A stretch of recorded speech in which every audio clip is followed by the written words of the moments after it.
계집년이 별 3개를 달았다고? 내 손에 걸리면 바로 혼쭐을 내줄 거야. 제3군단 실세 이강석 준장은 신임 여성 군단장을 향해 거침없이 욕설을 퍼부었습니다. 하지만 그는 몰랐습니다. 바로 그 순간 자신의 뒤에서 누군가 모든 것을 듣고 있었다는 사실을. 과연 이 오만한 준장에게 어떤 일이 벌어진 걸까요? 영상 보시기 전에 구독과 좋아요 한번 눌러주시면 세상 사연에 큰 힘이 됩니다. 무료로 할 수 있는 소중한 응원, 더 좋은 이야기로 보답하겠습니다. 이제 시작하겠습니다.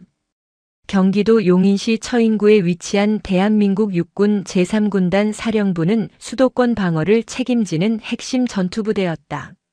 넓은 부대 구역 안쪽 일반 장병들의 눈에 잘 띄지 않는 외진 공터에서 탁한 담배 연기가 피어올랐다. 이곳은 간부들이 은밀하게 모여 이야기를 나누는 장소로 암묵적으로 통용되는 곳이었다. 오후 4시가 조금 넘은 시각, 이곳에는 제3군단 참모장 이강석 준장과 그의 측근 영관급 장교 서너 명이 둘러서 있었다. 이강석은 어깨에 별 하나를 단 준장 계급장을 달고 있었다. 40대 중반의 나이로 군 생활 25년 만에 장성 진급에 성공한 인물이었다. 그는 특별히 뛰어난 전술적 능력이나 리더십으로 이 자리에 오른 것이 아니었다.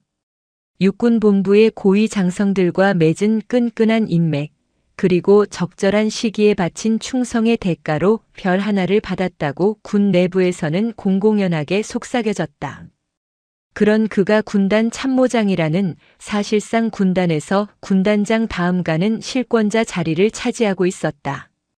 참모장님, 이번에 오신다는 새 군단장이 정말 여자라는 게 사실입니까? 중령 계급장을 단 작전과장이 조심스럽게 물었다. 이강석은 담배 연기를 길게 내뿜으며 비웃음을 흘렸다. 여자가 아니라 계집년이지. 별 3개를 달았다고 해서 뭐가 달라지겠어? 군대라는 곳이 원래 남자들 세상인데 거기서 여자가 설치겠다고 날뛰는 꼴이 우습지 않나. 이강석의 말투에는 노골적인 경멸이 섞여 있었다. 그는 자신이 25년간 피땀 흘려 쌓아올린 이 조직에 갑자기 여자 군단장이 부임한다는 사실이 못마땅했다. 더군다나 그 여자가 육군사관학교 출신이라는 소식은 더욱 그를 자극했다. 한서윤이라고 했나? 육사 77기 수석 출신의 최연소 중장 진급이라던데 뭐 대단한 줄 아나 본데. 707 출신이고 나발이고 여기 와서 나한테 걸리면 제대로 본때를 보여줄 거야. 여자 주제에 군대에서 무슨 일을 제대로 하겠어. 아마 윗선 누구 치마폭에 숨어서 별 받았겠지. 하지만 참모장님, 소문으로는 그분이 작전과 지휘에 상당히 뛰어나다고 하던데요. 한소령이 조심스럽게 거들었지만 이강석은 손을 휘저으며 말을 잘랐다. 뛰어나긴 뭘 뛰어나. 군대에서 여자가 아무리 잘한다고 해봤자 한계가 있어. 내가 이 군단에서 3년 넘게 실세로 있으면서 쌓아놓은 게 얼마나 많은데. 저 계집년이 와서 이것저것 건드리려고 하면 그때 제대로 혼을 내줄 거야. 어차피 군단장이라는 게 임기 채우고 전역하면 끝이지. 내가 여기 뿌리 받고 있는 동안은 누가 와도 내 말을 들어야 해. 이강석의 목소리는 점점 거칠어졌다. 그는 지난 3년간 제3군단에서 막강한 영향력을 행사해왔다. 군수물자 관리, 인사관리, 예산 집행 등 주요 업무에서 그의 손을 거치지 않는 일이 없었다. 그 과정에서 지역의 군납업체들과 유착관계를 맺었고 상당한 금액의 뇌물을 챙겨왔다. 부정한 방법으로 축적한 재산은 이미 수억 원을 넘어섰다. 이 모든 것이 새로 부임하는 여자 군단장 때문에 흔들릴 수 있다는 생각이 그를 불안하게 만들었다. 내일 취임식 때 저 계집년이 무슨 말을 하는지 두고 보자고. 아마 여자답게 온순하고 부드럽게 군단을 이끌어가겠다는 식의 개소리를 늘어놓겠지. 그럼 난 적당히 박수나 쳐주고 뒤에서 내 방식대로 계속 일을 처리할 거야. 어차피 실무는 참모장인 내가 다 쥐고 있으니까. 이강석이 담배를 바닥에 던지고 발로 비벼 끄는 순간이었다. 뒤쪽에서 낮고 차가운 여자의 목소리가 들려왔다. 장성이 되어서도 입이 참 가볍군요. 그리고 부하들 앞에서 상관을 그런 식으로 비하하는 게 지휘관의 자세입니까? 이강석과 영관급 장교들은 깜짝 놀라 뒤를 돌아보았다. 거기에는 검은색 후드 점퍼에 야구 모자를 깊게 눌러쓴 여자가 서 있었다. 키가 170cm는 좋게 넘어 보이는 늘씬한 체격에 모자 아래로 보이는 얼굴은 날카롭고 차갑게 굳어 있었다. 평상복 차림이었지만 그녀가 풍기는 분위기는 예사롭지 않았다. 이강석은 순간 당황했지만 곧 화를 냈다. 민간인 차림의 여자가 감히 군사령부 내부에 들어와서 자신의 대화를 엿듣고 있었다는 사실이 그를 격분시켰다. 당신 누구야? 여기가 어디라고 민간인이 함부로 들어와? 신원을 밝히지 않으면 당장 헌병대에 넘길 거야. 이강석의 목소리는 위협적이었다. 그러나 여자는 전혀 동요하지 않았다. 오히려 입가에 비웃음 같은 것이 스쳤다. 민간인이라고 단정하는 근거가 뭡니까, 참모장? 군복을 입지 않았다고 해서 모두 민간인은 아닙니다. 무슨 개소리야. 당장 신분증 내놔. 이강석은 참을성을 잃었다. 그는 별 하나를 단 장성으로서의 권위가 도전받는다고 느꼈다. 그는 여자에게 성큼 다가가며 손을 번쩍 들어 올렸다. 뺨을 때려서 정신을 차리게 해주겠다는 의도였다. 주변의 영관급 장교들도 말리지 않았다. 오히려 참모장의 위세를 보여주는 기회라고 여기는 듯 했다. 그러나 이강석의 손이 여자의 뺨에 닿기 직전 믿을 수 없는 일이 벌어졌다. 여자의 손이 번개처럼 움직여 이강석의 손목을 낚아챘다. 그리고 단 1초도 안 되어 그의 손목을 비틀어 꺾었다. 이강석은 급작스러운 통증에 비명을 지르며 무릎을 꿇었다. 40대 중반의 남자 장성이 한 여자에게 제압당하는 데 걸린 시간은 고작 2초도 채 되지 않았다. 이 인연이. 이강석은 고통에 얼굴을 일그러뜨리며 악을 썼다. 하지만 여자는 그의 손목을 꺾은 채 더욱 힘을 주었다. 이강석의 손목 관절이 삐걱거리는 소리가 들렸다. 조금만 더 힘을 주면 뼈가 부러질 것 같았다. 참모장님. 중령과 소령들이 놀라서 다가오려 했지만 여자의 차가운 눈빛에 주춤했다. 그녀의 눈에는 경고가 담겨 있었다. 함부로 다가오면 다음은 너희 차례라는 무언의 메시지였다. 준장 계급장을 달았으면 최소한의 품위는 지켜야 하는 거 아닙니까? 자신보다 높은 계급의 상관을 계집년이라고 부르고 뇌물과 부정에 대해 공공연하게 이야기하는 게 대한민국 육군 장성의 모습입니까? 여자의 목소리는 얼음장처럼 차가웠다. 이강석은 그제야 뭔가 잘못되었다는 것을 깨달았다. 자신보다 높은 계급? 별 3개? 설마. 당신이. 설마. 이강석의 목소리가 떨렸다. 여자는 천천히 모자를 벗었다. 단정하게 묶은 머리와 날카로운 이목구비가 드러났다. 그녀는 30대 중반으로 보였지만 얼굴에는 수많은 전투와 훈련을 거친 군인의 단단함이 배어 있었다. 내일 취임식에서 정식으로 인사하겠습니다, 참모장. 그때는 정복을 입고 어깨에 별 3개를 달고 나타날 테니까 그때 절개집년이라고 부를 수 있으면 불러보세요. 여자는 이강석의 손목을 놓아주었다. 이강석은 바닥에 주저앉으며 부러질 듯 아픈 손목을 감싸쥐었다. 그의 얼굴은 창백하게 질려 있었다. 아, 그리고 한 가지 더. 참모장께서 관리하시는 군수물자와 유류창고장부 내일 아침까지 제 집무실로 가져오시죠. 부임 첫날부터 꼼꼼하게 점검해 볼 생각입니다. 혹시 문제가 있으면 곤란하니까요. 여자의 말에 이강석의 얼굴이 더욱 하얗게 변했다. 창고 장부를 점검한다는 것은 그가 3년간 저질러온 모든 비리가 드러날 수 있다는 의미였다. 여자는 더 이상 말없이 돌아섰다. 그녀의 뒷모습을 바라보는 이강석의 눈에는 두려움과 분노가 뒤섞여 있었다. 여자가 사라진 후 공터에는 무거운 침묵이 흘렀다. 중령 하나가 조심스럽게 입을 열었다. 참모장님, 저 사람이 정말. 닥쳐. 모두 입 다물고 당장 사라져.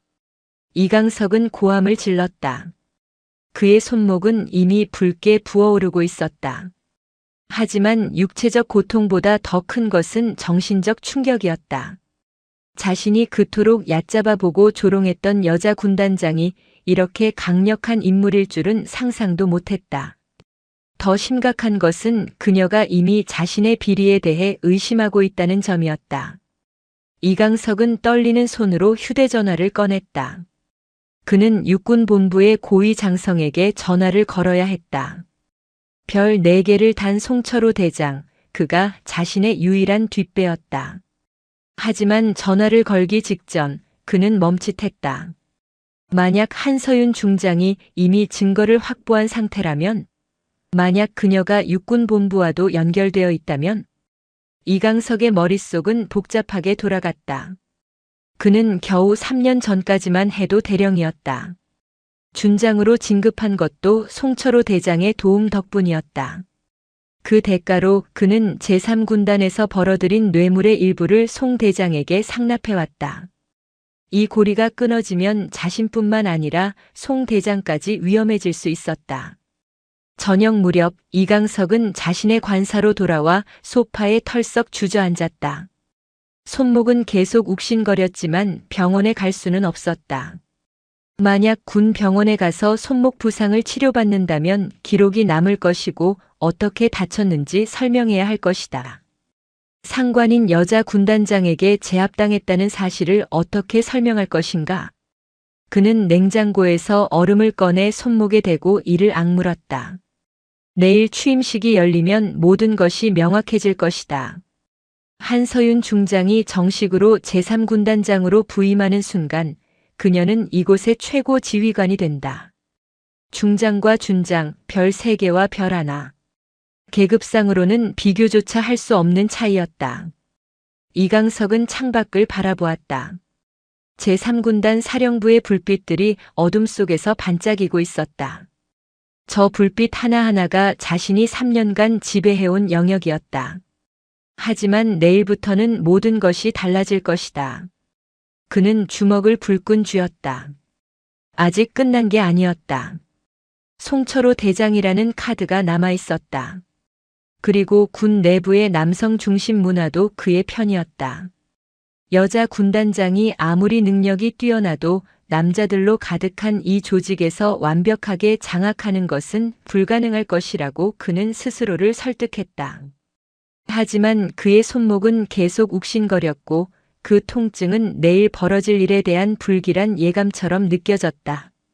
다음 날 아침 6시 제3군단 사령부는 새 군단장 취임식을 준비하느라 분주했다. 연병장에는 이른 시각부터 각 부대의 장병들이 정렬하기 시작했다. 육군 제3군단은 수도권 방어를 담당하는 핵심 부대답게 예하에 2개의 보병사단과 포병여단, 기갑여단 그리고 각종 지원부대를 거느리고 있었다. 취임식에는 군단 직할부대 장병 3,000여 명이 참석할 예정이었다. 이강석 준장은 자신의 관사에서 정복을 갖춰 입으며 거울을 바라보았다. 어깨에 달린 별 1짜리 준장 계급장이 아침 햇살을 받아 반짝였다. 그는 오른쪽 손목에 두툼하게 붕대를 감았다. 어젯밤 얼음찜질을 했지만 부기가 완전히 가라앉지 않았다. 손목을 움직일 때마다 날카로운 통증이 느껴졌다. 그는 붕대 위로 정복 소매를 내려 최대한 가렸다. 거울 속의 자신을 보며 이강석은 이를 악물었다. 어제의 굴욕은 잊을 수 없었다. 한 여자에게 1초도 안 되어 제압당한 수치심 그리고 자신의 비리가 들통날지도 모른다는 공포가 밤새 그를 괴롭혔다. 하지만 오늘은 달랐다. 오늘은 공식 석상이었다. 아무리 중장이라고 해도 3,000명의 장병들 앞에서 자신을 함부로 대할 수는 없을 것이다. 이강석은 스스로를 다독였다. 어제는 은밀한 장소에서 벌어진 일이었다. 오늘은 공식적인 취임식이고 자신은 군단 참모장으로서 신임 군단장을 맞이하는 자리였다. 여자 군단장이 아무리 강하다고 해도 이 조직은 남자들이 장악하고 있었다. 참모장 이하 주요 보직의 영관급 장교들은 모두 이강석과 오랜 기간 함께 일해온 사람들이었다. 그들은 이강석의 지시에 따라 움직였다. 아침 7시 30분 연병장의 집결이 완료되었다. 맨 앞줄에는 영관급 이상 장교들이 도열했고 그 선두에 이강석 준장이 섰다. 참모장으로서 당연한 위치였다. 그의 오른쪽으로는 작전참모 김태성 대령, 인사참모 박민수 대령, 정보참모 최준혁 대령이 나란히 섰다. 모두 무궁화 3개를 단 대령들로 제3군단의 핵심 참모진이었다. 이강석은 주변을 둘러보았다. 장병들의 표정은 대체로 긴장되어 있었다. 새 지휘관이 부임하는 날은 언제나 그랬다. 특히 이번에는 대한민국 육군 역사상 최초의 여성 군단장이 부임하는 날이었다. 군 내부에서도 이례적인 인사였다. 여성이 중장까지 진급한 것도 드문 일인데 군단장이라는 핵심 보직을 맡는다는 것은 더욱 파격적이었다. 장병들 사이에서는 이미 여러 소문이 돌고 있었다. 한서윤 중장이 육군사관학교 77기 수석 졸업생이라는 것, 보병 장교로 시작해서 모든 보직을 거치며 탁월한 실적을 쌓았다는 것, 특히 합참에서 작전 계획을 담당하던 시절 북한의 도발에 대한 대응 시나리오를 만들어 높은 평가를 받았다는 것 등이었다. 하지만 이강석은 그런 소문들을 믿지 않았다. 여자가 아무리 뛰어나봤자 실전 경험이 부족할 것이고 남자들로 이루어진 군 조직을 완벽하게 통제하기는 어려울 것이라고 생각했다. 8시가 되자 군악대가 취임식 시작을 알리는 신호를 보냈다. 연병장 한쪽에 마련된 단상 쪽에서 움직임이 포착되었다. 이강석은 눈을 가늘게 뜨고 그쪽을 주시했다. 그는 단상 위로 올라올 인물을 보고 자신이 찾던 여자를 색출할 생각이었다. 어제 자신을 제압한 그 여자는 분명 군단 내부 어딘가에 있을 것이다. 취임식이 끝나는 대로 헌병대를 동원해서라도 찾아낼 생각이었다. 단상으로 이어지는 계단에 인물이 나타났다. 이강석의 심장이 멈추는 듯 했다. 완벽하게 다림질된 육군 정복을 입은 여성이 당당한 걸음으로 단상 위로 올라왔다. 정복 모자 아래로 보이는 얼굴은 단정하고 날카로웠다. 그리고 무엇보다도 그녀의 어깨에는 별 3개가 눈부시게 빛나고 있었다. 중장 계급장이었다. 이강석은 순간 숨이 막혔다. 그 얼굴, 바로 어제 자신을 제압했던 그 여자였다. 어제는 검은 후드 점퍼에 야구 모자를 쓰고 있어서 정확히 보지 못했지만 지금 정복을 입고 단상 위에 선 모습을 보니 확실했다. 한서윤 중장, 대한민국 육군의 최연소 중장이자 최초의 여성 군단장이 바로 그 여자였다. 주변의 대령들도 술렁였다. 김태성 대령이 작은 목소리로 속삭였다. 저분이 한서윤 중장님이십니까? 생각보다 젊으신데요. 조용히 해. 이강석은 차갑게 대답했다. 그의 손목이 다시 욱신거렸다. 어제의 기억이 생생하게 떠올랐다. 그 순식간의 제압, 그리고 차갑게 내뱉던 경고의 말들. 한서윤 중장은 단상 위에서 연병장에 도열한 3,000여 명의 장병들을 천천히 둘러보았다. 그녀의 시선은 날카로웠고 주눅 들지 않았다. 오히려 그 시선을 받는 장병들이 긴장하는 모습이었다. 한서윤은 마이크 앞에 섰다. 제3군단 장병 여러분, 본인은 오늘부로 제3군단장으로 부임한 한서윤 중장입니다. 그녀의 목소리는 명확하고 단호했다. 여성의 목소리였지만 거기에는 오랜 군 생활로 단련된 카리스마가 묻어났다. 본인은 육군사관학교를 졸업한 이후 20년간 대한민국 육군의 일원으로 복무해왔습니다. 소대장으로 시작해서 중대장, 대대장, 연대장, 그리고 사단 참모장을 거쳤습니다. 합참에서 작전을 담당했고 육군본부에서 교육훈련 발전을 주도했습니다. 그 모든 과정에서 본인이 배운 것은 단 하나입니다. 군대는 철저한 규율과 원칙 위에서만 제대로 작동한다는 것입니다. 한서윤의 말에 연병장은 조용했다. 3,000명의 장병이 숨죽이고 그녀의 말을 듣고 있었다. 본인은 이 자리에 여자로서 선 것이 아닙니다. 대한민국 육군 중장으로서 제3군단을 책임질 지휘관으로서 섰습니다. 본인의 성별은 중요하지 않습니다. 중요한 것은 이 부대가 대한민국을 지키는 핵심 전투부대로서의 역할을 완벽하게 수행하는 것입니다. 이강석은 한서윤의 말을 들으며 식은땀을 흘렸다. 그녀의 말투에는 타협의 여지가 없었다. 부드럽게 군단을 이끌어 가겠다는 식의 말은 전혀 없었다. 오히려 강력한 규율과 원칙을 강조하고 있었다.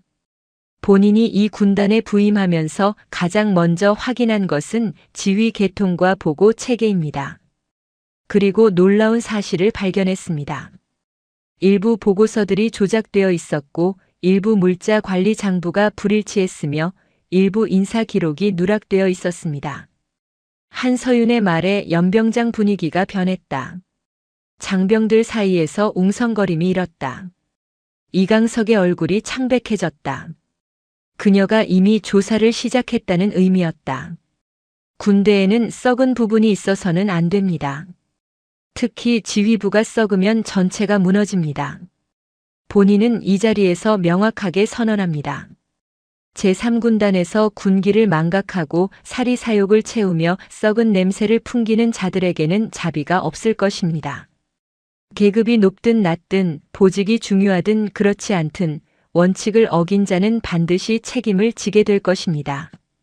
한서윤의 시선이 천천히 움직여 맨 앞줄의 영관급 장교들에게 향했다. 그리고 그 시선은 정확하게 이강석 준장의 가슴에 달린 명찰 위에 멈췄다. 이강석은 그 시선을 느끼며 온몸이 굳어지는 것을 느꼈다. 3,000명의 장병이 보는 앞에서 신임 군단장의 시선이 자신을 정확히 겨냥하고 있었다. 참모장을 비롯한 참모진 여러분, 본인은 오늘 오후부터 전 부서의 업무 보고를 받을 것입니다. 모든 장부와 기록을 준비하십시오. 특히 군수물자 관리, 유류관리, 예산 집행 내역은 최근 3년치를 모두 준비하시기 바랍니다. 본인이 직접 하나하나 확인할 것입니다. 한서윤의 말은 명령이었다. 이강석은 다리가 떨리는 것을 간신히 참았다. 3년치 기록을 모두 확인한다는 것은 자신이 저질러온 모든 비리가 드러날 수 있다는 의미였다. 항공유 빼돌리기, 가짜 부속품 납품, 뇌물 수수, 예산 유용. 그 모든 것이 장부에 흔적을 남겼다. 마지막으로 한 가지 더 말씀드리겠습니다. 한서윤의 목소리가 더욱 차갑게 가라앉았다.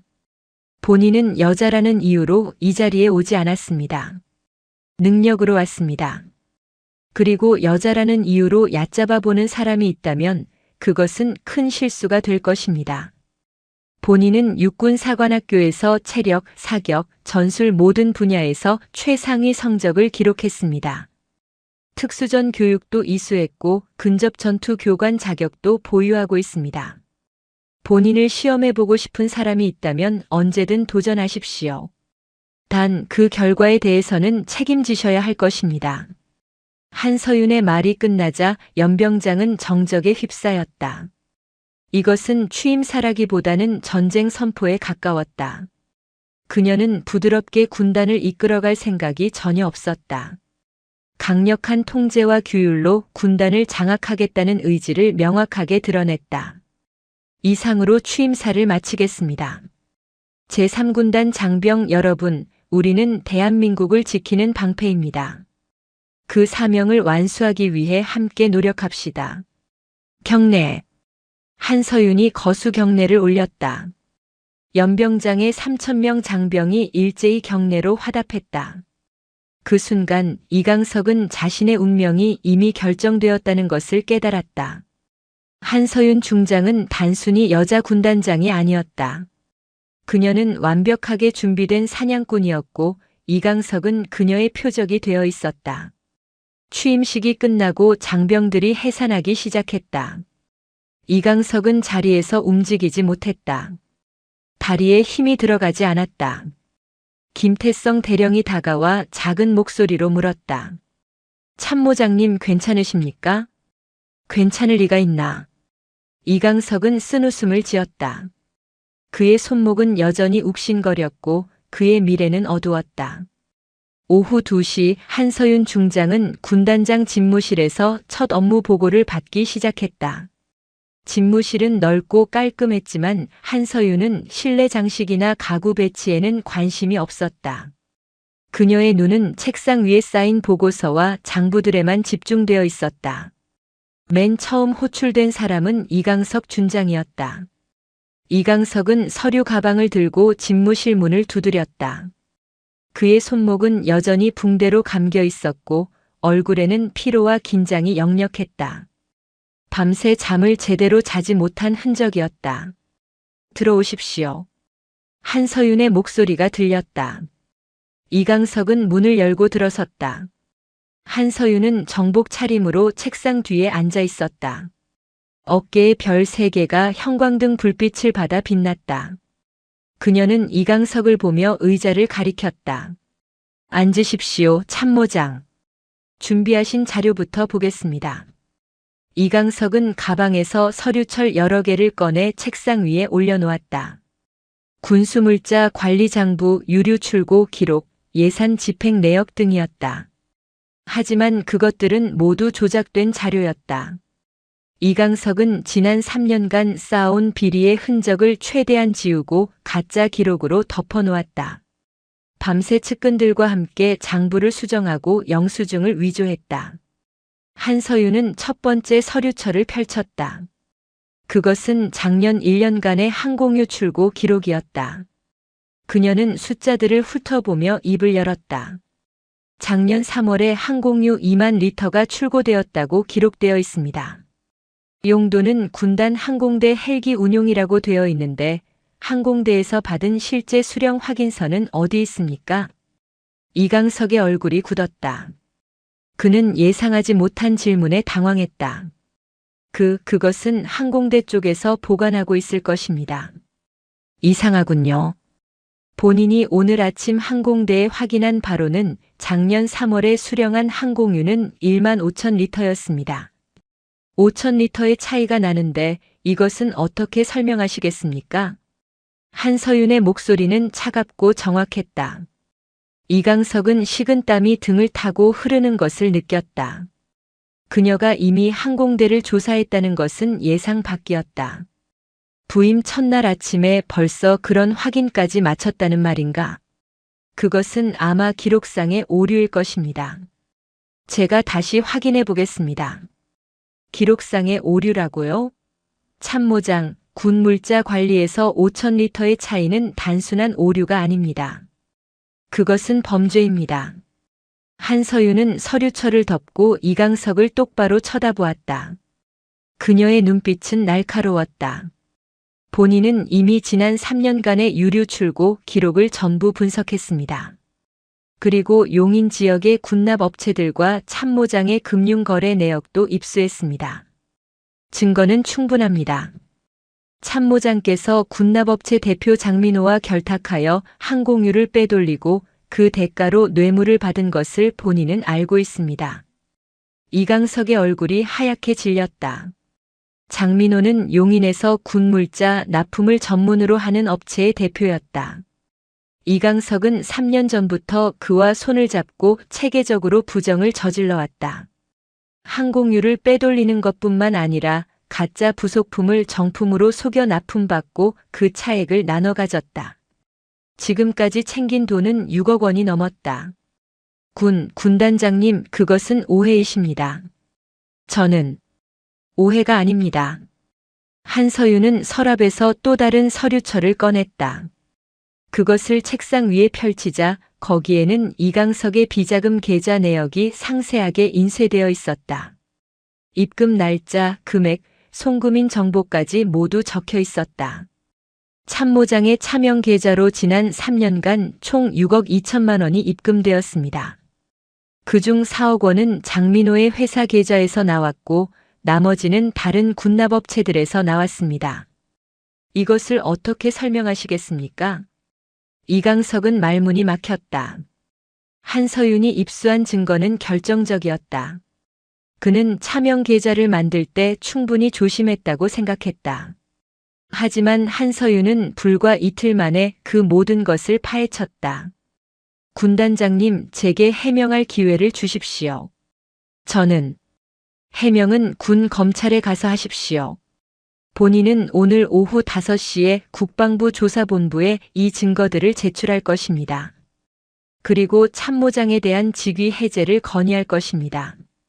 한서윤의 말은 단호했다. 이강석은 절망감을 느꼈다. 하지만 그는 아직 포기하지 않았다. 그에게는 마지막 카드가 남아 있었다. 육군본부의 송철호 대장이었다. 송 대장은 별 4개를 단 육군의 최고 위급 장성 중 한 명이었고 이강석의 든든한 뒷배였다. 군단장님, 그 전에 한 가지만 말씀드리고 싶습니다. 군단 내부의 문제를 외부에 알리는 것은 군단의 명예에 손상을 줄 수 있습니다. 내부적으로 처리하는 것이 명예라고요? 한서윤의 목소리에 분노가 섞였다. 부정부패로 썩어가는 조직의 명예가 뭐가 중요합니까? 참모장, 당신 같은 사람들이 군의 명예를 더럽히고 있습니다. 본인은 그것을 용납하지 않을 것입니다. 이강석은 자리에서 일어났다. 그의 얼굴은 창백했지만 눈에는 기묘한 빛이 돌았다. 그는 마지막 수단을 쓰기로 결심했다. 알겠습니다. 군단장님의 뜻을 따르겠습니다. 이강석은 경례를 하고 집무실을 나섰다. 복도를 걸으며 그는 휴대전화를 꺼냈다. 그리고 신뢰하는 부하인 작전과 김준혁 중령에게 전화를 걸었다. 김준혁은 무궁화 2개를 단 중령으로 이강석과 함께 3년간 비리를 저질러온 공범이었다. 중령, 나야. 지금 당장 비상이야. 여자 군단장이 우리 장부를 다 파헤쳤어. 증거를 인멸할 시간이 필요해. 전화 너머로 김준혁의 당황한 목소리가 들렸다. 참모장님, 어떻게 하시겠습니까? 시간을 벌어야 해. 군단 전체가 혼란에 빠지면 그 사이에 증거를 없앨 수 있어. 내가 계획을 세웠어. 오늘 밤 통신소에 화재를 일으켜. 네? 화재요? 그래. 통신소에 불이 나면 군단 전체 통신망이 마비될 거야. 그 혼란을 틈타서 창고의 장부들을 다 없애고 컴퓨터 서버도 파괴해. 그리고 이 모든 것을 한서윤 중장의 무리한 지휘 탓으로 돌리는 거야. 부임 첫날부터 군단을 혼란에 빠뜨렸다고 소문을 퍼뜨리면 여론이 그녀를 압박할 거야. 김준혁은 잠시 침묵했다. 이것은 매우 위험한 계획이었다. 하지만 그 역시 이강석과 함께 비리에 연루되어 있었기 때문에 선택의 여지가 없었다. 알겠습니다. 제가 처리하겠습니다.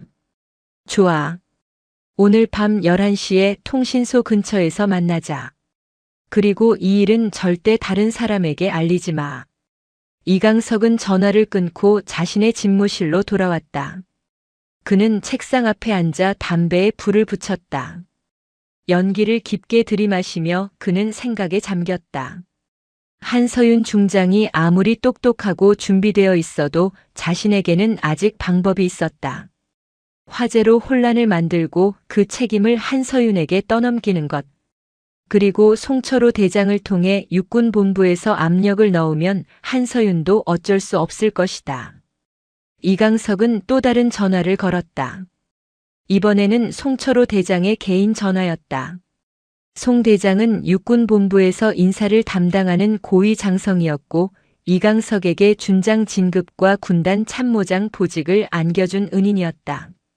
물론 그 대가로 이강석은 비리로 챙긴 돈의 일부를 송 대장에게 상납해왔다. 대장님, 저 이강석입니다. 그래, 참모장. 무슨 일인가? 송철호 대장의 목소리는 여유로웠다. 대장님, 큰일 났습니다. 새로 부임한 한서윤 중장이 저를 조사하고 있습니다. 장부를 다 뒤지고 금융거래까지 파헤쳤습니다. 전화 너머에서 침묵이 흘렀다. 송철호 대장은 잠시 후 낮은 목소리로 말했다. 그 여자가 벌써 움직였단 말인가? 생각보다 빠르군. 자네가 조심하지 못한 건가? 죄송합니다. 하지만 아직 완전히 끝난 것은 아닙니다. 제가 계획을 세웠습니다. 오늘 밤 작은 사고를 만들어서 증거를 인멸하고 그 책임을 한서윤에게 떠넘길 것입니다. 좋아. 자네가 알아서 처리하게. 나는 육군본부에서 한서윤을 압박하겠네.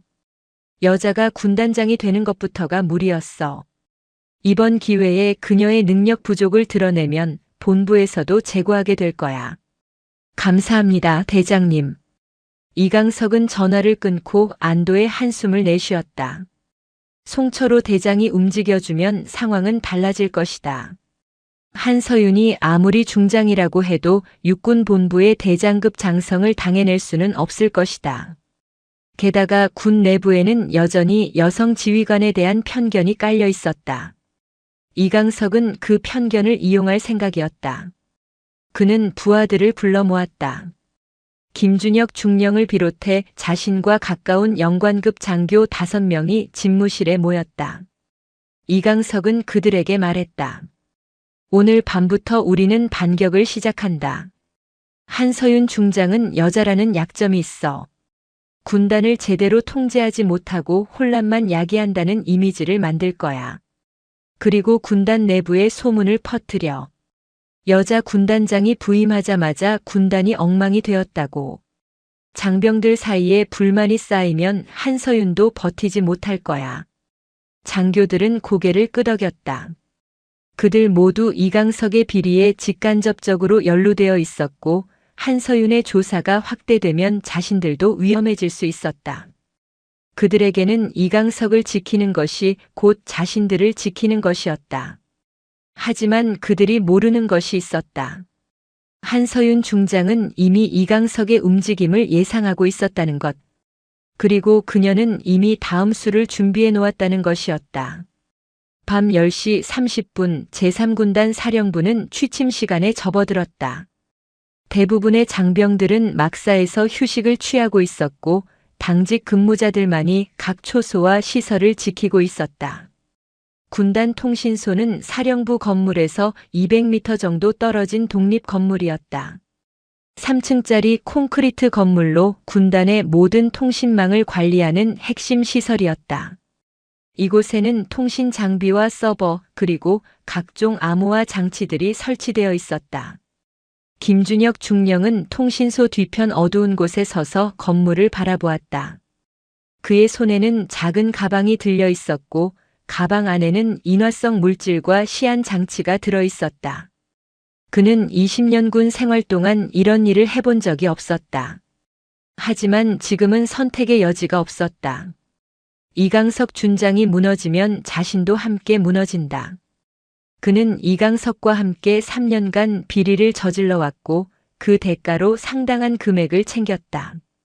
김준혁은 통신소 뒤편의 비상구로 다가갔다. 그는 미리 확보해둔 마스터키로 문을 열고 안으로 들어갔다. 내부는 조용했다. 당직 근무자는 1층 관제실에 있었고 2층과 3층은 비어 있었다.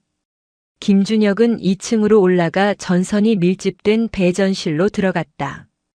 그곳에는 수십 개의 전선이 복잡하게 얽혀 있었고 각종 스위치와 차단기들이 벽에 설치되어 있었다. 그는 가방에서 인화성 액체가 든 병을 꺼냈다. 그리고 주요 전선 주변에 액체를 뿌렸다. 냄새가 코를 찔렀지만 그는 참았다. 액체를 다 뿌린 후 그는 시안 장치를 설치했다. 30분 후에 작동하도록 설정했다. 그때면 자신은 이미 충분히 멀리 떨어져 있을 것이다. 장치를 작동시킨 후 김준혁은 서둘러 건물을 빠져나왔다. 밤 11시 김준혁은 이강석 준장과 부대 외곽의 한적한 곳에서 만났다. 이강석은 사복 차림이었다.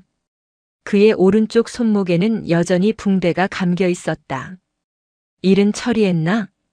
예, 참모장님. 30분 후면 불이 날 것입니다. 좋아. 우리는 여기서 대기하다가 사이렌이 울리면 현장으로 달려가는 거야. 내가 먼저 도착해서 상황을 장악하고 소방대가 오기 전에 혼란을 최대한 키우는 거지. 두 사람은 어둠 속에서 시간을 기다렸다. 이강석은 담배를 피우며 계획을 되짚었다. 통신소에 불이 나면 군단 전체의 통신망이 마비될 것이다. 그 혼란을 틈타 창고의 증거들을 없애고 이 모든 사건을 한서윤 중장의 무리한 지휘 탓으로 돌릴 것이다. 부임 첫날부터 군단을 혼란에 빠뜨린 무능한 여자 지휘관이라는 이미지를 만들 것이다. 밤 11시 30분 갑자기 요란한 사이렌 소리가 사령부 전체에 울려 퍼졌다. 화재 경보였다. 이강석과 김준혁은 차를 타고 급히 통신소 쪽으로 달려갔다. 통신소 2층 창문에서 연기가 피어오르고 있었고 곧이어 붉은 불길이 창문을 깨고 솟아올랐다. 화재다. 통신소에 불이 났다. 이강석은 차에서 뛰어내리며 큰 소리로 외쳤다. 당직 근무자들이 황급히 달려왔고 소화기를 들고 건물 안으로 뛰어들었다. 하지만 불길은 이미 거세졌고 2층 전체로 번지고 있었다. 검은 연기가 하늘로 치솟았다. 모두 물러서. 위험하다. 이강석은 지휘하는 척 소리를 질렀다. 그는 일부러 혼란을 조장했다. 소방차를 부르는 것을 지연시키고 장병들의 진화 작업을 방해하며 시간을 끌었다. 불길이 클수록 혼란이 클수록 좋았다. 그래야 한서윤 중장을 압박할 명분이 생긴다. 그때 뒤에서 차분한 목소리가 들렸다. 참모장, 무엇을 하고 계십니까? 이강석은 깜짝 놀라 뒤를 돌아보았다. 한서윤 중장이 서 있었다. 그녀는 전투복 차림이었고 어깨에는 중장 계급장이 또렷했다. 그녀의 얼굴은 차분했고 눈빛은 차갑게 빛났다. 군단장님, 통신소에 화재가 발생했습니다. 제가 현장을 지휘하고 있습니다. 지휘라고요? 본인이 보기에는 혼란만 조장하고 계신 것 같은데요. 한서윤은 이강석을 지나쳐 통신소 앞으로 다가갔다. 그녀는 불길을 바라보며 상황을 빠르게 파악했다. 2층에서 시작된 화재가 3층으로 번지고 있었다. 1층은 아직 안전했지만 연기가 점점 내려오고 있었다. 소방차는 언제 도착합니까? 한서윤이 물었다. 주변의 장교 한 명이 대답했다. 5분 후면 도착할 것 같습니다. 너무 늦습니다. 그때까지 기다리면 건물 전체가 탈 것입니다. 한서윤은 주변을 둘러보았다. 통신소 앞에는 대형 소화기 여러 대가 비치되어 있었다. 그녀는 그중 가장 큰 것을 들어 올렸다. 20kg이 넘는 무게였지만 그녀는 거뜬히 들어 올렸다. 군단장님, 위험합니다. 이강석이 외쳤다. 하지만 한서윤은 대답하지 않았다. 그녀는 소화기를 들고 통신소 1층으로 뛰어들었다. 연기가 자욱했지만 그녀는 주저하지 않았다. 그녀는 계단을 타고 2층으로 올라갔다. 2층은 지옥 같았다. 불길이 천장을 핥고 있었고 연기 때문에 앞이 보이지 않았다. 한서윤은 소매로 입과 코를 가리고 화재의 중심으로 다가갔다. 배전실에서 불이 시작되었다는 것을 한눈에 알아볼 수 있었다. 그녀는 소화기의 안전핀을 뽑고 분사 레버를 당겼다. 하얀 소화 약재가 불길을 향해 뿜어져 나갔다. 한서윤은 체계적으로 화재의 중심부터 진압하기 시작했다. 그녀의 움직임은 훈련받은 소방관처럼 정확했다. 일반적인 장성이라면 현장에서 지휘만 했을 것이다. 하지만 한서윤은 달랐다. 그녀는 특수전 교육을 받았고 극한 상황에서의 생존과 대처 능력을 갖추고 있었다. 소화기 한 대가 다 떨어지자 한서윤은 1층으로 내려가 새 소화기를 가져왔다. 그리고 다시 2층으로 올라가 진화 작업을 계속했다. 이 과정을 3번 반복하자 불길은 상당히 잡혔다. 그때 소방차가 도착했고 소방대원들이 건물 안으로 들어와 마무리 작업을 했다. 10분 후 화재는 완전히 진압되었다. 한서윤은 통신소 밖으로 나왔다. 그녀의 전투복은 그을음으로 새까맣게 변했고 얼굴에도 검은 얼룩이 묻어 있었다. 하지만 그녀의 눈빛은 여전히 날카로웠다. 이강석은 한서윤을 보며 당황했다. 계획이 틀어졌다. 통신소는 완전히 타지 않았고 한서윤은 영웅처럼 화재를 진압했다. 이것으로는 한서윤을 압박할 수 없었다. 오히려 그녀의 리더십과 용기가 부각될 뿐이었다. 한서윤은 소방대장과 잠시 이야기를 나눈 후 이강석에게 다가왔다. 그녀는 건물 안을 가리키며 말했다. 참모장, 함께 들어가시죠. 화재 원인을 확인해야 합니다. 지금요? 아직 위험할 수 있습니다. 소방대가 안전하다고 확인했습니다. 가시죠. 한서윤은 이강석의 대답을 기다리지 않고 건물 안으로 들어갔다. 이강석은 어쩔 수 없이 뒤따라 들어갔다. 김준혁 중령도 긴장한 얼굴로 함께 들어갔다. 2층 배전실은 심하게 탔지만 화재의 흔적은 명확하게 남아 있었다. 한서윤은 무릎을 꿇고 바닥을 살폈다. 그리고 손가락으로 바닥을 문지르더니 냄새를 맡았다. 인화성 물질입니다. 참모장, 이것이 무엇을 의미하는지 아십니까? 이강석의 얼굴이 하얗게 질렸다. 그것은 혹시 청소할 때 사용한 용제가 아닐까요? 청소 용제는 배전실에 두지 않습니다. 그리고 이 냄새는 명백히 고의로 뿌린 것입니다. 한서윤은 일어서서 전선들을 살폈다. 그녀는 타다 만 전선 하나를 손으로 만지며 말했다. 이것은 전기 합선이 아닙니다. 누군가 고의로 이곳에 불을 낸 것입니다. 방화입니다. 방화요? 그럴 리가 없습니다. 누가 군사시설에 방화를 하겠습니까? 이강석은 태연한 척했지만 그의 목소리는 떨리고 있었다. 그것은 조사해봐야 알겠죠. 하지만 참모장께 한 가지 말씀드릴 게 있습니다. 한서윤은 이강석을 똑바로 쳐다보았다. 그녀의 눈빛에는 확신이 가득했다. 참모장께서는 통신이 마비된 틈을 타서 창고의 증거를 인멸하려고 하셨겠죠. 하지만 안타깝게도 그 계획은 실패했습니다. 무슨 말씀이신지 모르겠습니다. 군단 유류 창고와 군수 물자 창고는 이미 오늘 오후에 군 헌병대가 봉쇄했습니다. 장부는 물론이고 컴퓨터 서버의 데이터도 모두 확보했습니다. 참모장께서 3년간 조작한 기록들, 삭제한 파일들, 숨긴 증거들이 모두 복구되었습니다. 이강석은 비틀거렸다. 한서윤이 이미 창고를 먼저 확보했다는 말이었다. 그렇다면 화재는 아무 의미가 없었다. 이것은 707의 기본 전술을 아십니까, 참모장? 한서윤의 목소리는 차가웠다.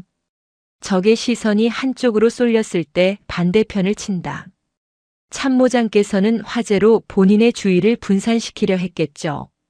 하지만 본인은 이미 참모장의 계획을 예상하고 있었습니다. 그래서 오늘 오후 화재가 일어나기 전에 이미 창고를 확보했습니다. 한서윤은 주머니에서 서류 한 장을 꺼내 이강석에게 건넸다. 이것은 군 헌병대가 오늘 오후 3시에 참모장의 관사를 수색하고 개인 금고를 압수한 기록입니다. 금고 안에서 현금 2억 원과 각종 증거 서류가 발견되었습니다. 참모장, 당신은 끝났습니다. 이강석은 서류를 보며 무릎이 꺾이는 것을 느꼈다. 한서윤은 처음부터 모든 것을 계획하고 있었다. 그녀는 이강석의 계획을 미리 파악하고 먼저 움직였다. 이강석이 화재로 시간을 벌려고 하는 동안 한서윤은 이미 모든 증거를 확보했다. 군단장님, 더 이상 말씀하지 마십시오. 참모장, 당신은 지금부터 직위 해제됩니다. 그리고 군 검찰에 송치될 것입니다. 한서윤은 밖에서 대기하고 있던 헌병들을 불렀다. 2명의 헌병이 들어와 이강석의 양팔을 잡았다. 이강석은 저항하지 못했다. 그의 계획은 완전히 실패했고 한서윤의 손바닥 안에서 놀아난 것이었다. 김준혁 중령. 한서윤이 김준혁을 불렀다. 김준혁은 공포에 질린 얼굴로 한서윤을 바라보았다. 당신도 함께 가야 할 것 같습니다. 방화 혐의로 조사받으십시오. 김준혁도 헌병들에게 인계되었다. 두 사람은 수갑을 차고 건물 밖으로 끌려나갔다. 밖에서는 수백 명의 장병들이 이 광경을 지켜보고 있었다. 별 하나를 단 준장과 무궁화 2개를 단 중령이 수갑을 차고 끌려가는 모습은 충격적이었다.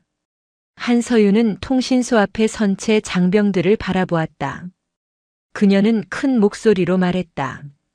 제3군단 장병 여러분, 오늘 이곳에서 방화 사건이 일어났습니다. 그리고 그 배후에는 부정부패로 얼룩진 장교들이 있었습니다. 본인은 이 군단을 깨끗하게 만들 것입니다. 누구든 비리를 저지른 자는 반드시 처벌받을 것입니다. 이것이 본인의 약속입니다. 장병들은 숙연한 표정으로 한서윤을 바라보았다. 그녀는 부임 첫날 밤에 화재를 진압하고 비리 장교들을 체포했다. 그 강력한 리더십에 장병들은 압도되었다. 한서윤은 돌아서서 자신의 집무실로 향했다. 긴 밤이었지만 아직 끝나지 않았다. 그녀에게는 더 큰 적이 남아 있었다. 육군본부의 송철호 대장, 그가 마지막 관문이었다. 다음 날 아침 서울 용산구에 위치한 육군본부는 이른 시각부터 긴장감에 휩싸였다. 인사참모부를 담당하는 송철호 대장의 집무실에서는 급박한 회의가 진행되고 있었다. 송철호는 어깨에 별 4개를 단 대장으로 육군 내에서 막강한 영향력을 가진 인물이었다. 그는 육사 62기 출신으로 40년 가까운 군 생활을 통해 쌓아올린 인맥과 권력으로 육군 내부의 많은 일들을 좌우할 수 있었다. 제3군단에서 무슨 일이 벌어지고 있는 건가? 송철호는 책상을 두드리며 참모들에게 물었다. 어젯밤 이강석 준장이 체포되었다는 보고를 받은 그는 밤새 잠을 이루지 못했다. 이강석은 단순히 부하가 아니라 3년간 자신에게 뇌물을 상납해온 공범이었다. 이강석이 무너지면 자신에게도 불똥이 튈 수 있었다. 대장님, 한서윤 중장이 이강석 준장을 군 검찰에 송치했습니다. 혐의는 군수물자 횡령, 뇌물 수수, 공문서 위조, 그리고 방화 교사입니다. 참모 한 명이 조심스럽게 보고했다. 송철호의 얼굴이 굳었다. 방화 교사까지? 이강석이 그렇게 어리석은 짓을 했단 말인가? 그렇습니다. 어젯밤 군단 통신소에 화재가 발생했는데 이강석 준장의 부하인 김준혁 중령이 고의로 불을 질렀다고 자백했습니다. 이강석 준장의 지시를 받았다고 진술했습니다. 송철호는 창밖을 바라보았다. 상황이 생각보다 심각했다. 이강석이 자백하면 자신의 이름이 나올 수밖에 없었다. 3년간 이강석으로부터 받은 뇌물은 총 15억 원이 넘었다. 그 돈은 차명 계좌에 분산해서 보관하고 있었지만 본격적으로 수사가 시작되면 들통날 가능성이 높았다. 한서윤 중장, 그 여자가 문제야. 부임한 지 이틀 만에 군단을 이렇게 뒤집어 놓다니. 누가 저런 방식을 승인한 거야? 송철호는 불만을 쏟아냈다. 그는 애초에 한서윤이 군단장으로 부임하는 것을 반대했었다. 여자가 군단장이 되는 것 자체가 군의 전통을 무시하는 일이라고 생각했다. 하지만 국방부 장관의 강력한 의지로 한서윤의 군단장 보직이 결정되었고 송철호는 어쩔 수 없이 승인할 수밖에 없었다. 대장님, 어떻게 하시겠습니까? 이강석을 빼내야 해. 군 검찰에 넘어가기 전에 우리 쪽에서 먼저 확보하는 거야. 그리고 한서윤을 압박해서 이 사건을 내부적으로 처리하도록 만들어야 해. 송철호는 전화기를 들어 군 검찰총장에게 전화를 걸었다. 군 검찰총장은 소장 계급으로 송철호보다 2계급 아래였다. 송철호는 자신의 영향력을 이용해 검찰 수사를 지연시키거나 축소시킬 생각이었다. 검찰총장, 나 송철호야. 제3군단 이강석 준장건 말인데 그거 좀 신중하게 처리해줘. 군단 내부 문제를 너무 크게 키우면 육군 전체의 명예에 손상이 갈 수 있어. 전화 너머에서 검찰총장의 난처한 목소리가 들렸다. 대장님, 이미 증거가 상당히 확보된 상태입니다. 한서윤 중장이 헌병대를 동원해서 철저하게 조사했습니다.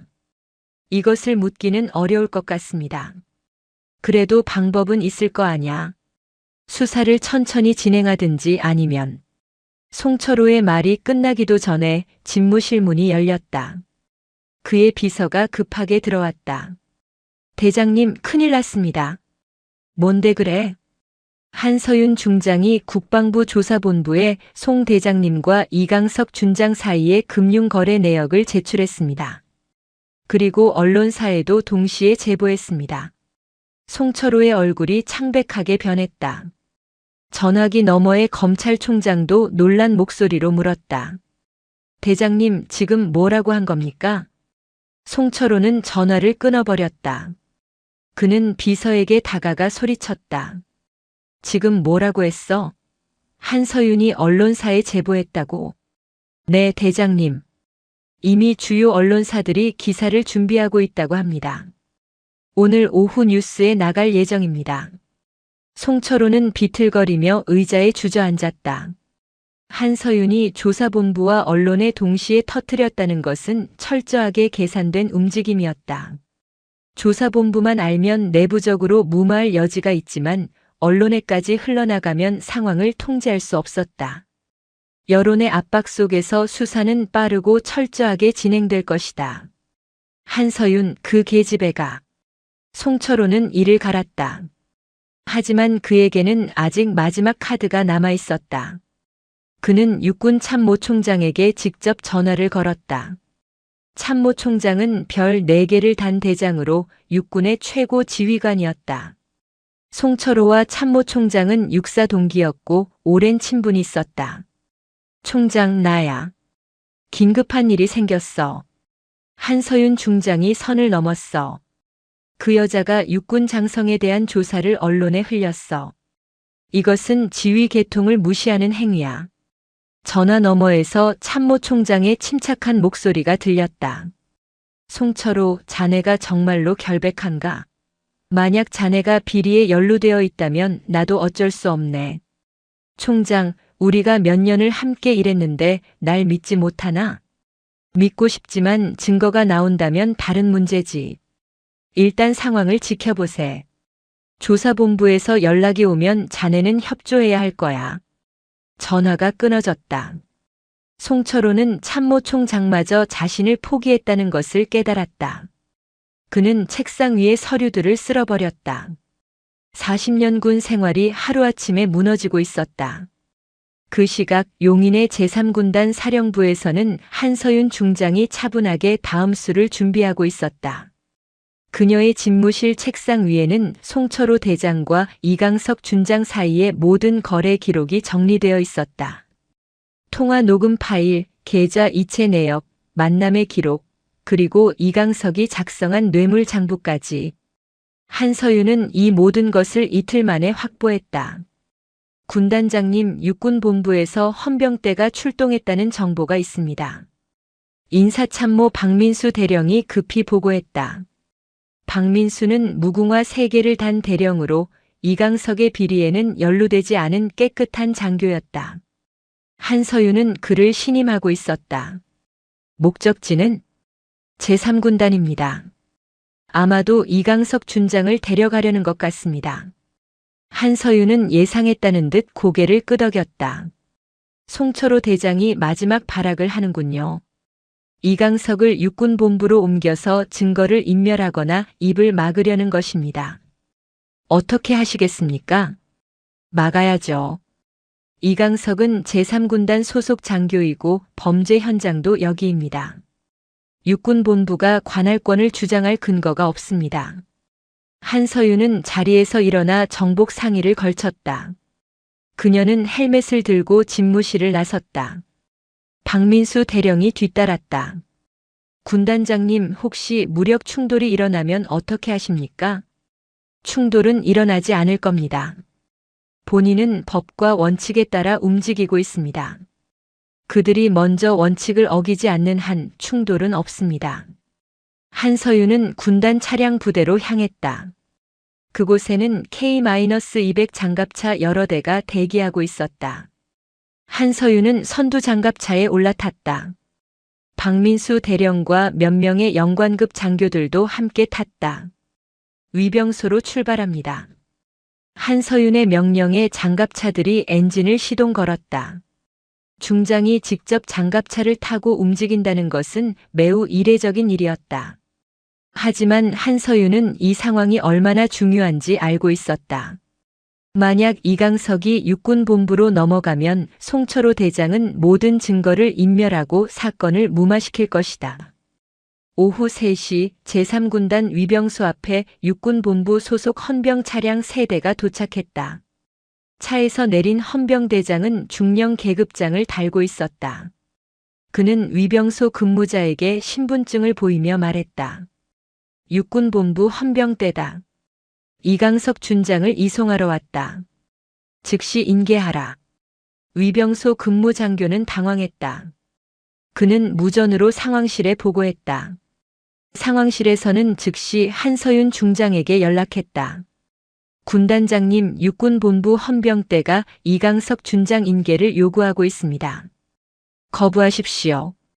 제3군단 소속 장교는 군단장의 승인 없이 이송할 수 없습니다. 한서윤의 단호한 목소리가 무전을 타고 전달되었다. 위병소 근무 장교는 헌병대장에게 말했다. 죄송합니다만 군단장님의 승인이 없으면 인계할 수 없습니다. 뭐? 육군본부의 명령이야. 당장 문을 열어. 헌병대장이 소리쳤다. 그때 멀리서 굉음이 들려왔다. 모두가 소리나는 쪽을 돌아보았다. 도로 저편에서 3대의 K-200 장갑차가 일렬로 달려오고 있었다. 거대한 철제 차량들이 내는 굉음은 위압적이었다. 장갑차들이 위병소 앞에 멈췄다. 선두 장갑차의 해치가 열리고 한서윤 중장이 나타났다. 그녀는 헬멧을 쓰고 있었지만 어깨의 별 3개는 명확하게 보였다. 한서윤은 장갑차에서 내려 헌병대장 앞으로 걸어갔다. 본인이 제3군단장 한서윤 중장입니다. 무슨 일로 오셨습니까? 헌병대장은 한서윤의 위압적인 분위기에 주춤했다. 중장과 중령, 별 3개와 무궁화 2개. 계급 차이가 너무 컸다. 저희는 육군본부의 명령을 받고 이강석 준장을 이송하러 왔습니다. 육군본부의 누구 명령입니까? 그것은 헌병대장은 대답하지 못했다. 사실 그는 송철호 대장의 개인적인 지시를 받고 온 것이었다. 공식적인 명령서는 없었다. 명령서를 보여주십시오. 한서윤이 손을 내밀었다. 헌병대장은 당황하며 서류 가방을 뒤졌지만 공식 명령서는 없었다. 명령서가 없다면 돌아가십시오. 이강석 준장은 제3군단 소속이고 범죄 현장도 이곳입니다. 관할권은 본인에게 있습니다. 하지만 군단장님, 육군본부에서 육군본부가 무슨 권한으로 현역 군단장의 지휘권에 간섭합니까? 이것은 명백한 지휘 계통 위반입니다. 중령, 당신은 지금 불법 행위를 하고 있습니다. 한서윤의 목소리는 차갑고 단호했다. 헌병대장은 더 이상 말할 수 없었다. 그는 휴대전화로 육군본부의 상황을 보고했다. 그때 위병소 근처의 전광판에 뉴스 속보가 떴다. 육군본부 송철호 대장이 뇌물수수 혐의로 국방부 조사본부에 소환되었다는 내용이었다. 화면에는 송철호 대장이 조사본부 건물로 들어가는 모습이 나왔다. 그의 얼굴은 창백했고 어깨에 별 4개는 무색하게 보였다. 헌병대장은 전광판을 보고 얼굴이 하얗게 질렸다. 자신을 보낸 송철호 대장이 체포되었다는 것은 자신의 임무가 완전히 무의미해졌다는 의미였다. 그는 한서윤에게 경례를 올렸다. 죄송합니다, 군단장님. 저희는 철수하겠습니다. 헌병대는 차량에 올라타 서둘러 떠났다. 한서윤은 그들이 사라지는 것을 지켜본 후 박민수 대령을 불렀다. 대령, 이강석 준장을 군 검찰에 정식으로 송치하십시오. 그리고 군단 내 비리 연루자 전원에 대한 조사를 계속 진행하십시오. 알겠습니다, 군단장님. 한서윤은 장갑차에 올라타지 않고 걸어서 사령부로 돌아갔다. 길을 걷는 동안 수많은 장병들이 그녀에게 경례를 올렸다. 한서윤은 한 명 한 명에게 정중하게 답례했다. 이틀 후 이강석 준장은 계급장을 박탈당하고 군복을 벗은 채 군 교도소로 이송되었다. 송철호 대장 역시 대장 계급장을 반납하고 구속되었다. 두 사람에 대한 재판이 시작되었고 증거가 명확했기 때문에 결과는 빤했다. 이강석은 징역 10년, 송철호는 징역 12년을 선고받았다. 한 달 후 제3군단은 완전히 새로운 모습으로 변했다. 한서윤 중장은 비리에 연루된 장교들을 모두 교체하고 깨끗하고 유능한 인재들로 참모진을 채웠다. 그녀는 군단장실에만 머물지 않았다. 매일 아침 장병들과 함께 체력 훈련을 했고 사격장에서 직접 사격 시범을 보였으며 전술 훈련에도 참가했다. 어느 날 아침 한서윤은 신병 훈련장을 방문했다. 그곳에는 갓 입대한 이등병들이 구보 훈련을 하고 있었다. 한서윤은 정복이 아닌 전투복을 입고 그들과 함께 뛰었다. 별 3개를 단 중장이 이등병들과 함께 땀을 흘리는 모습은 감동적이었다. 훈련이 끝난 후 한 이등병이 조심스럽게 한서윤에게 다가왔다. 군단장님, 질문해도 될까요? 그래, 무엇이든 물어보거라. 군단장님은 왜 장병들과 함께 훈련하십니까? 지휘관은 명령만 하시면 되는 거 아닌가요? 한서윤은 미소 지으며 대답했다. 진정한 지휘관은 부하들의 고통을 이해해야 한다. 그리고 그 고통을 함께 나눠야 한다. 본인은 별 3개를 달았지만 그것은 권위가 아니라 책임이다. 너희를 지키고 너희와 함께 싸울 책임 말이다. 이등병은 감동한 표정으로 경례를 올렸다. 한서윤은 그에게 답례하며 말했다. 대한민국 육군은 정의와 원칙 위에 서 있다. 그 정신을 잊지 마라. 그날 저녁 한서윤은 군단장 집무실에서 보고서를 작성하고 있었다. 창밖으로 제3군단 사령부의 불빛들이 반짝이고 있었다. 그녀는 이곳에 온 지 한 달밖에 안 되었지만 이미 이 군단은 그녀의 가족이 되었다. 그녀는 이들을 지킬 것이다. 부패와 비리로부터 그리고 외부의 위협으로부터. 한서윤 중장은 대한민국 육군 최초의 여성 군단장이 아니었다. 그녀는 정의를 실천하는 진정한 군인이었다. 그리고 그 전설은 이제 막 시작되었다. 오늘 이야기 어떠셨나요? 한서윤 중장은 우리에게 중요한 교훈을 남깁니다. 진정한 리더십은 권위가 아닌 책임에서 나오며 정의는 타협할 수 없는 가치입니다. 때로는 홀로 서서 옳은 일을 해야 할 때가 있습니다. 그 용기가 세상을 바꾸는 첫걸음이 됩니다. 여러분도 오늘 하루 옳다고 믿는 일에 당당히 맞서는 용기를 가지시길 바랍니다. 지금까지 들어주셔서 감사합니다. 영상이 재미있으셨다면 구독과 좋아요, 댓글까지 부탁드리고 오늘도 건강하고 행복한 하루 되시길 바랍니다.